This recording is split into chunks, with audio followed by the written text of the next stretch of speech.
ನಾನಂತೂ ನೋಡ್ಲಿಲ್ಲ ಮಧ್ಯೆ.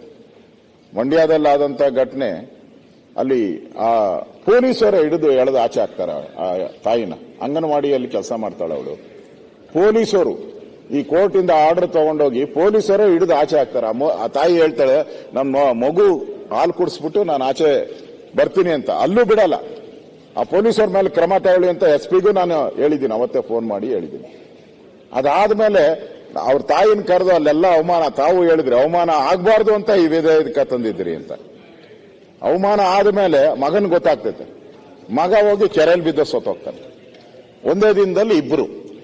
ತಾಯಿ ಒಂದಿನ ಸಾಯ್ತಾಳೆ ಸಂಜೆ, ತಾಯಿ ಸತ್ಲು ಅಂತೇಳಿ ಆತ್ಮಹತ್ಯೆ ಮಾಡ್ಕೊಂಡ್ಲು ಅಂತೇಳಿ ಮಗ ಹೋಗಿ ಕೆರೆಯಲ್ಲಿ ಬಿದ್ದು ಸತ್ತೋಗ್ತಾರೆ.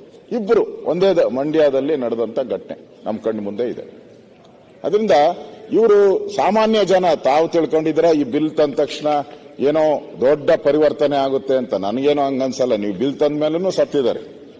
ನೀವು ಬಿಲ್ ತಂದ್ಮೇಲೆ ಆಯ್ತು, ನಮ್ಮ ಮಾಹಿತಿ ಪ್ರಕಾರ ಇಬ್ಬರು ಸತ್ತಿದ್ದಾರೆ ಅಂತ ಮಂಡ್ಯದಲ್ಲಿ. ನೀವು ಒಬ್ಬರೇ ಅಂತ ಹೇಳ್ತೀರ. ಬಿಲ್ ತರೋದಲ್ಲ ಇಂಪಾರ್ಟೆಂಟ್ ಪಾಟೀಲ್ರೆ, ಹೇಗೆ ಅದನ್ನ ನೀವು ಇಂಪ್ಲಿಮೆಂಟ್ ಮಾಡ್ತೀರಾ ಅಂತ. ಇರೋ ಕಾನೂನಲ್ಲೇ ಬಡಿಬೋದಾಯ್ತು ಅವ್ರನ್ನೆಲ್ಲರೂ. ಒಬ್ಬರನ್ನ ನೀವು ಇಷ್ಟಾಗಿದೆಯಲ್ಲ, ಈಗ ಬಿಲ್ ಬಂದಿದೆ, ಓಕೆ, ನಾವೇನು ವಿರೋಧ ಮಾಡಲ್ಲ. ಬಿಲ್ ಬಂದಿದೆ, ಓಕೆ. ನೀವು ಇರೋ ಒಬ್ಬ ಈ ತರದಾಗಿದೆಯಲ್ಲ, 30 ಜನ ಸತ್ತಿದಾರಲ್ಲ, ಯಾರನ್ನಾದ್ರೂ ಒಬ್ಬ ಫೈನಾನ್ಸ್ ಅನ್ನ ಜೈಲ್ಗೆ ಹಾಕಿದ್ದೀರಾ? ಪೊಲೀಸ್ ಸ್ಟೇಷನ್ ಅಲ್ಲಿ ಕರೆದು ಕೂತಿರ್ಸಿದ್ದೀರಾ? ಏನೂ ಇಲ್ಲ, ಏನೂ ಆಗಿಲ್ಲ. ಒಬ್ಬರು ಜೈಲ್ಗೆ ಹೋಗಿಲ್ಲ, ಒಬ್ಬರು ಪೊಲೀಸ್ ಸ್ಟೇಷನ್ಗೆ ಹೋಗಿಲ್ಲ. ಸರ್, ನಮ್ ಮೆಸೇಜ್ ಏನ್ ಕೊಡ್ತಾ ಇದ್ದೀರಿ ನಾವು? ಸರ್ಕಾರ ಒಂದು ಮೆಸೇಜ್ ಅನ್ನ ನಾವು ಕೊಡ್ತಾ ಇಲ್ಲ. ಒಳ್ಳೆ ಎಚ್ಚರ ಆಯ್ತು. ನಮ್ ಸರ್ಕಾರದಲ್ಲಿ ಏನ್ ಮಾಡಿದ್ರು ಬಿಲ್ ವಿರೋಧ ಮಾಡ್ತಾ ಇಲ್ಲ. ಸುರೇಶ್, ನಾವೇನ್ ಬಿಲ್ ಏನು ವಿರೋಧ ಮಾಡ್ತಾ ಇಲ್ಲ ಡಾಕ್ಟ್ರೆ. ನಾನೇನ್ ಬಿಲ್ ಏನು ವಿರೋಧ ಮಾಡ್ತಾ ಇಲ್ಲ. ಮಾತಾಡೋದು ಸ್ವಲ್ಪ ಕಲ್ಸ್ಕೊಡಿ ನಿಮ್ಮ ಸದಸ್ಯರಿಗೆ. ಮಾತಾಡಕ್ಕೆ ಇದ್ದೀನಿ, ಮಾತಾಡೋದು ಕಡಿಮೆ ಮಾಡೋ. ಏನ್ ಮಾತಾಡಕ್ಕೆ ಇದ್ದೀನಿ? ಏನ್ ನಿಮ್ಮ ವಿಚಾರದಲ್ಲಿ ಏನ್ ಮಾತಾಡೋದು? ಏನ್ ಒಂದ್ ಸ್ವಲ್ಪ ಗೌರವ ಮಾತಾಡೋದು ಕಲ್ಸ್ಕೊಳ್ಳಿ. ಒಂದ್ ಸ್ವಲ್ಪ ನೀನು ವಿರೋಧ ಪಕ್ಷ ನಾಯಕರು ಮಾತಾಡಕತ್ತಾರ. ಆ ಬಿಲ್ಲಿ ಬೆಂಬಲ ಮಾಡಿದ್ದ ಕಾಯ್ದೆ ಸರಿ ಐತಿಲ್ಲ ಅಂತ ಹೇಳಿ ನಾವು ಅದಕ್ಕೆ ಕೊಡ್ತೀವಲ್ಲ. ನಿಮ್ ಸರ್ಕಾರ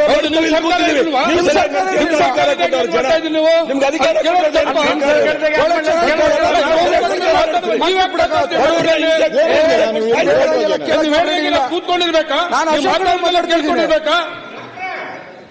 ಒಳ್ಳೆ ಬಿಲ್ ತಂದಾರ, ಅದ್ರ ಬಗ್ಗೆ ಡಿಬೇಟ್ ನಡೀತಾ ಇದೆ, ಕೂತ್ ಕೇಳಿ, ಏನ್ ತೊಂದರೆ ಇಲ್ಲ. ಸನ್ಮಾನ್ಯ ಅಧ್ಯಕ್ಷರೇ, ನಮ್ಮ ಆಡಳಿತ ಪಕ್ಷದ ಗೌರವಾನ್ವಿತ ಸದಸ್ಯರು ಬಿಲ್ ಮೇಲೆ ಇದೆಲ್ಲ ಯಾಕೆ ಮಾತಾಡಬೇಕು ಅನ್ನೋದು ಅವರ ಅಭಿಪ್ರಾಯ.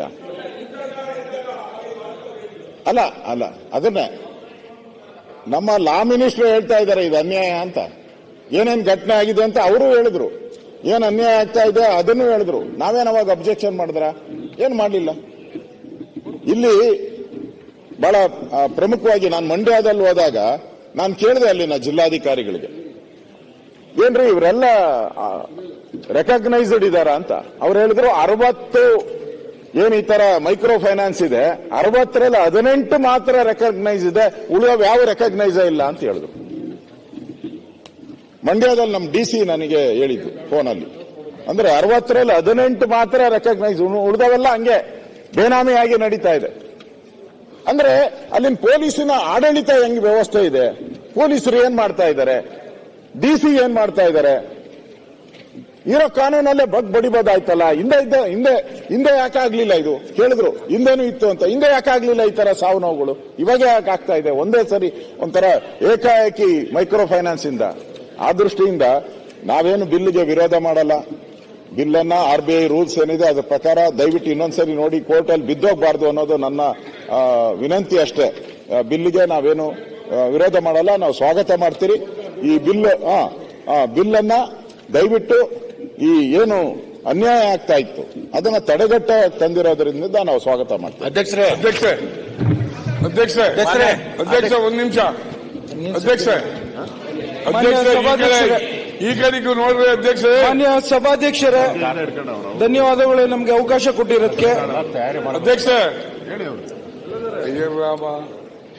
ಈಗ ಮಾನ್ಯ ಸಭಾಧ್ಯಕ್ಷರೇ, ನಮ್ಮ ಗ್ರಾಮಾಂತರ ಪ್ರದೇಶದ ರೈತರ ಬದುಕಿನಲ್ಲಿ ಆಗ್ತಾ ಇರೋಂತ ಕೆಲವು ಘಟನೆಗಳನ್ನ ನಿಮ್ಮ ಮುಂದೆ ಹೇಳಲಿಕ್ಕೆ ಇಚ್ಛೆ ಪಡ್ತೇನೆ. ಮಾನ್ಯ ಸಭಾಧ್ಯಕ್ಷರೇ, ಈಗ ನಬಾರ್ಡಿಂದ